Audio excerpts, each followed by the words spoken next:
There you go. Yep, sure thing. All right. Okay. So hi, my name is Lindsay Beckworth. I'm the founder of Midtale Studios, and we're focused on creating online interactive role-playing experiences with the heavy inspiration from tabletop roleplay. So unless you're like me or one of these nerds, this might be a little bit of a foreign experience. So tabletop roleplay often is orchestrated by a game master, and people interact through speech. And the unique thing about this is that during gameplay, players can improvise and completely change the outcome of the game. And that's one of the reasons why it's super critical for our experience as well. Dungeons and Daddies is an award-winning Dungeons and Dragons podcast. It's about four dads from our world who end up in the Forgotten Realms. So to just give you an experience of what that's like, let me see if the audio will work. Can you hear that? Hold on a second. Can you hear the audio? We can, and maybe in the Zoom, if you... I might have to stop sharing. Sorry about this. Stop share. There we go. I think that'll work. What's also weird is that it felt like it was high noon when you were driving out here, but now it's just, it might as well be midnight. And as you crest the hill, you see two things that really catch your eye. The first is what seems to be a little farm town with a lot of shadowy figures moving around in it. And then just behind that, a tower that reaches into the sky that is made of blackened stone. Freddie Wong here.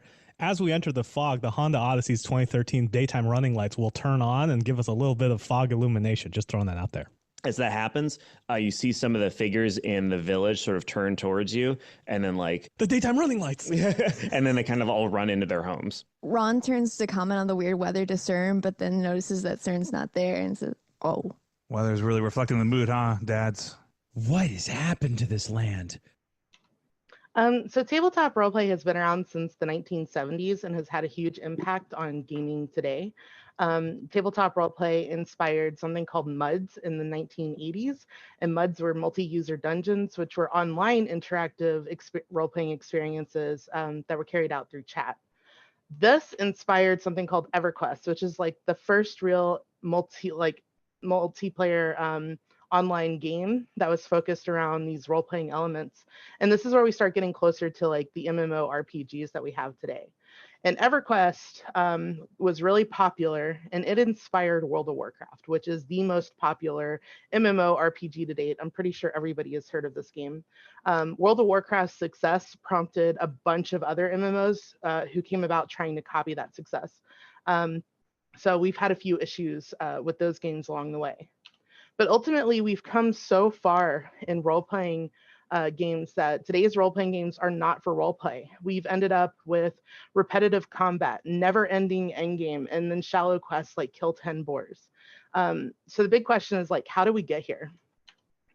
The MMO industry is plagued with problems all across the landscape. Traditionally, these games have had very high development costs, requiring teams of hundreds of people. Because of those high development costs, it's created a very risk-adverse environment. So we're saturated with clones as people have tried to copy the most latest success. There's something called player type imbalance, and ultimately that means that players play games for different reasons. And there's four main archetypes, but ultimately the end game doesn't focus on half of those player types. Finally, because these games cost so much money to make, you have to appeal to a large amount of players in order to be able to justify those funds. So rather than focusing on a target audience, we're looking at mass appeal, which means that these gamers target MMOs very casually, which means that they're not playing them for as long. They'll play for a couple months and then hop off to the next new shiny thing. There's lack of immersion, which is brought on by constraints in the gaming world, as players will usually harass other players. For example, we can't have doors in MMOs because people will shut them in other people's faces. But we still feel like there's a lot that can be done in this scope to really improve that immersion. And finally, there's lack of design strategy. Because they've been following this template of how to make an MMO for so long, there's very little knowledge of what's been done before, whether or not that worked. And there's almost no experimentation for new features that could be done in the future, again, because of the expense. So what we're doing to mitigate those high development costs is we're using existing technologies like the Atavism framework, which basically gives us all the MMO functionality right out of the box with plug-in functionality for our custom needs. We're also offering players a new experience. No other game has the tabletop role-playing experience, or much less focuses on role play as a core element of gameplay. We're focusing on player type balance. So while our target audience is hardcore role players, we've identified the 4 different player types within that category, and we've got features lined up for each one of those to make sure our game has a healthy balance. Finally, we're focusing on immersion. So for example, if you're playing a game, traditionally, if you kill a boss and that boss drops a pet, like a companion pet, you might loot that through a bag or an interface screen. What we are doing to focus on immersion is, instead of going through all these interfaces, we're spawning that pet in the world. So you would have to go find it, get it, and then have it follow you back to wherever your home is. And then when it comes to design strategy experience, I've been in the design leadership for the past 7 years.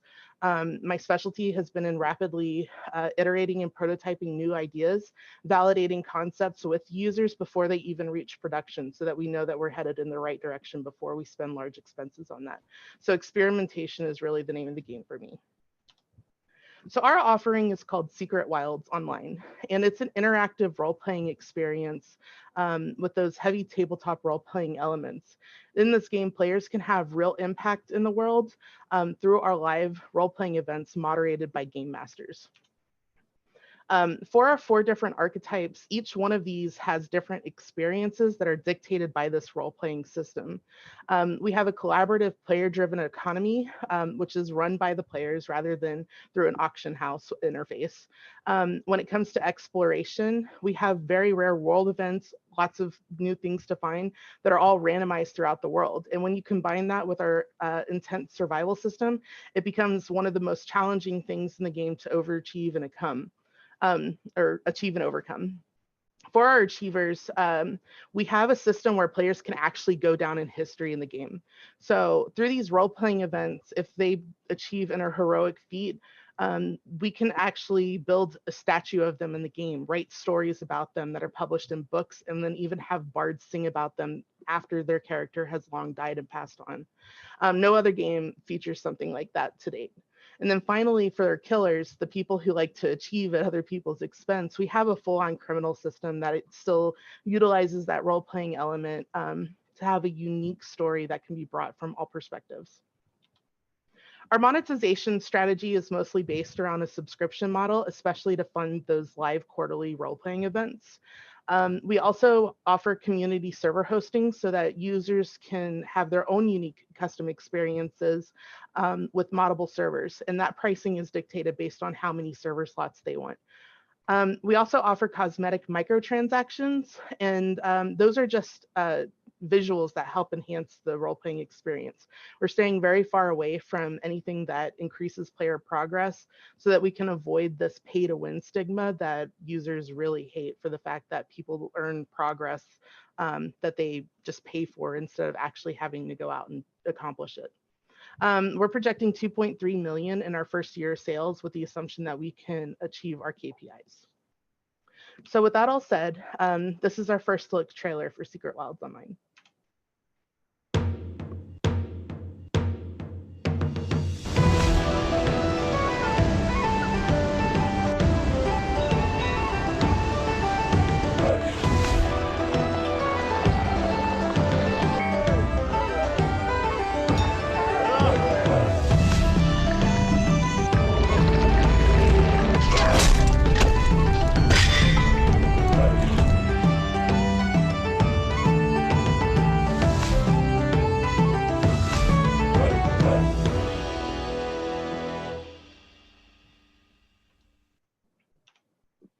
So our vision of this game has inspired 6 people to join the Midtale team for equity-based compensation. And you might be wondering whether or not a team of this size can actually pull something like this off. And to answer that question, we looked at a few other competitors in the industry, all of which were small indie studios that were making interactive online multiplayer experiences. And we found that, yes, this can come with great success with the right team and with the right strategy. The one that we want to really look at is Temtem, because their situation was very similar to ours. Temtem was a Pokemon-inspired MMO, so it has all the creature gathering and player battles, as well as dungeons and things like, dojos and things like that. And their big competitor was Pokemon. And Pokemon's latest games for Sword and Shield sold 17.8 million, whereas Temtem sold 500,000 copies on its first day, effectively capturing 2.8% of that market. What that means for us is with Dungeons & Dragons 16 million players worldwide, if we can capture 2.8% of that market, that's 450,000 players for us and 142 million net profit in the first year. When it comes to our key differentiators, these are the things that our current players have to say about why they're excited about Secret Wilds Online. When it comes to what makes our game unique, the role-playing aspect is what people love the most about it, because no other game offers that kind of experience. The other thing that goes in tandem with that is the fact that we're offering live moderated events that are focused on roleplay. People are really excited about that, and that's what's been essentially growing our community. So we're looking to launch at January 2025, summer 2025 at the latest, with our first demo being one of our immediate initiatives for May 2021. We're also focusing on building a thriving community around Secret Wilds Online, developing an interactive role-playing experience for Discord, which is our community engagement platform. And that's to keep them engaged throughout the development of the game. And then, of course, we're developing that first demo. When it comes to community engagement, we're primarily using Discord, which is an online chatting platform and voice platform where people can come together and communicate with each other as well as the dev team. We're also posting on social media channels, but most of our call to actions are funneling them through to this Discord channel, primarily to get the community engaged with each other before the game even comes out. The whole goal of this is so that by July 2022, we can host a 30-day Kickstarter seeking to bring in $600,000. And that's after the 5% cut in credit card processing fees. That's our biggest crowdfunding event, but while that's not going on, we're also utilizing Patreon, where interested players can come and support the game at different tiers, and they'll get different perks in game for backing at those different tiers. Our key performance indicators, these are what we're aiming for by the time that we launch. A lot of this is, focused around our community growth, because the growth dictates our retention and attrition rates. It dictates our daily active users and our conversions as well. This whole game is based around our community growth. But we're projecting about 25,000 starting users at our most conservative estimates. And we are looking to break even at 12,500, which is absolutely obtainable and doable. That'll bring in $112,000 in monthly revenue, which will cover our operational expenses of up to $110,000 each month. So the biggest risk for us is obviously not having that community. Without that community, we're going to fail. So we're taking a lot of precautions to ensure that our community not only grows, but is a thriving success. One of the things that we're looking at is Cool Things to be our PR firm. They specialize in indie game studios. They really know the market, and they also have connections to investors as well in this space. We're also going to be attending PAX East and Gamescom, which are 2 huge conventions for tabletop role players and gamers alike. By attending those, we'll have a lot of exposure each year focused on the game. again, with the community engagement in Discord, we'll be continuously communicating with our community, getting feedback, and iterating on concepts. We'll be posting on social media channels to funnel interested users into our Discord. And then finally, we'll have a few content marketing strategies on our website to get interested tabletop role players and dungeon masters in by providing free resources for their role plays. So Midtale is seeking $700,000 for 12% equity in our company. And this is based on a $5.8 million post-money valuation, which is also based off of our most conservative estimates. We're projecting a 190.5% return on investor capital. And that capital will go towards things like salaries, server hosting, especially when we're not making profit, we'll still need to maintain those server costs, software, and advertising. So thank you so much. I hope you'll be inclined to join us on this journey. And this is a real business. So if you know anybody that would be interested, I encourage you to have them visit midtale.com/invest, where they can read our full business plan and even schedule a pitch. Thank you so much. Any questions?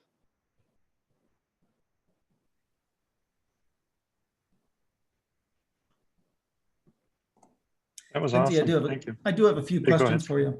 Yes. In an online world like this, is it ever rolling? For instance, if I log off and I'm not with you for, say, a week and I step back into the environment, have things been happening without me? Yes, they have. It's always good. going on. Okay, good. What would your efforts be to try to pull people back into the world? You mentioned that there are a number of players who simply fade away. Yeah, so one of the interesting things about our game versus another game like this, other games have like very high attrition rates because they don't have like something to keep the players keyed. Like it's always this repetitive content at the end of the game and it's just a grind. So the role-playing element is like the key to making all this happen. So even if there's not a big role-playing event, people can log in and they can have their own stories. They'll role-play with other people and they'll just kind of like do their own thing with like this social aspect, which makes unique things for people in the game. So people can focus on, you know, like if I want to be a bandit, I can focus on like creating my own bandit empire, and then we can go like, you know, raid other people along the road. Like there's an element to creating my own story that other games don't have, and that's like one of the biggest faults when it comes to role playing is like I want to make my character my own, I want to write my own story, I want to have real impact in the world. And because you can just do that by playing the game and just talking and role playing with other people, that's that hook that keeps people engaged and invested that other games don't have. Okay, so other people other people are going to see what you've created and experience that as well and explore. Correct. Like, for example, if I if there's an epic fight and I take out the boss and I become a hero, like my statue will be in the game forever. My character will eventually die, but that statue will be in the game forever. Okay, great. Thank you. Any other questions? Lindsay, great job. I have a question about what is your exit strategy? Where do you see this going? So my exit strategy, hopefully it's successful. I have 2 contingency plans, one for if we get an unexpected offer, and another if something were to happen. So if there's like a personal crisis. The first exit strategy is really around getting a business valuation at the time of the offer, and then ultimately figuring out what the intent of the offer is. So like when they buy our company, what do they intend to do with it? What do they intend to do with the game? What kind of impact is that going to have on our employees? And by answering all of those questions, we'll determine whether or not we actually take that offer.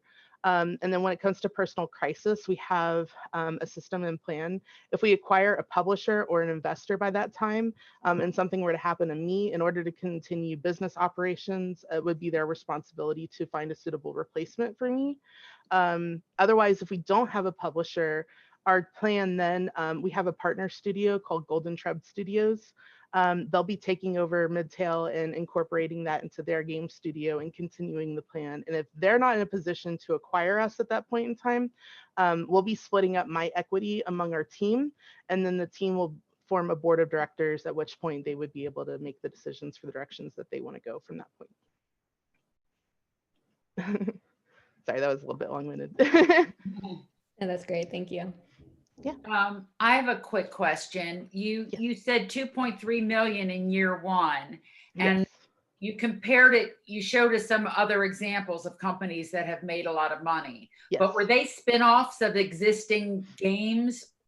Rust and Citadel were not, but Temtem was, which is why we looked at that Temtem example, because it was a spinoff of the Pokemon franchise. But I mean, was it licensed spinoff? No, it wasn't a licensed spinoff. Okay. So you really think you can make that much money in year one? I hope so. I think if we meet our goals, which is like the real like thing, if my main goal is to get a PR firm on this. If we can get a PR firm on this to advertise, then we can absolutely meet those numbers. And if we can meet those numbers, everything else is like a deck of cards falling in line. So community growth and engagement is my number one priority in terms of making sure that this business is a success. The answer to her question, Lindsay, was absolutely. Yeah. Yeah, it's actually like the projected sales capturing 2.8% of that market is actually very realistic in the scope of things. And that's like really surprising to me, honestly, to have that kind of potential success. And that's not even like a crazy amount of success. That's like potentially 2.8% is a very realistic and doable number, especially based on the feedback that we've been getting from the members that have been joining our community. People are going crazy over this. Yeah. Okay. Thank you.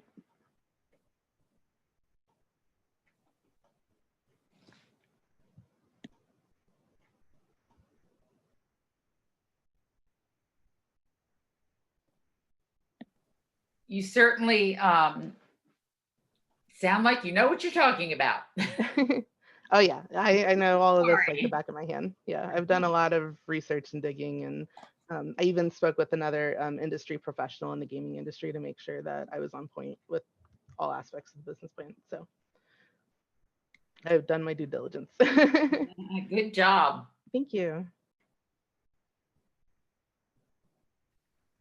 Yeah, I second that. Well done. Well Okay. done. All right. Cool. And Kyle, whenever you're ready.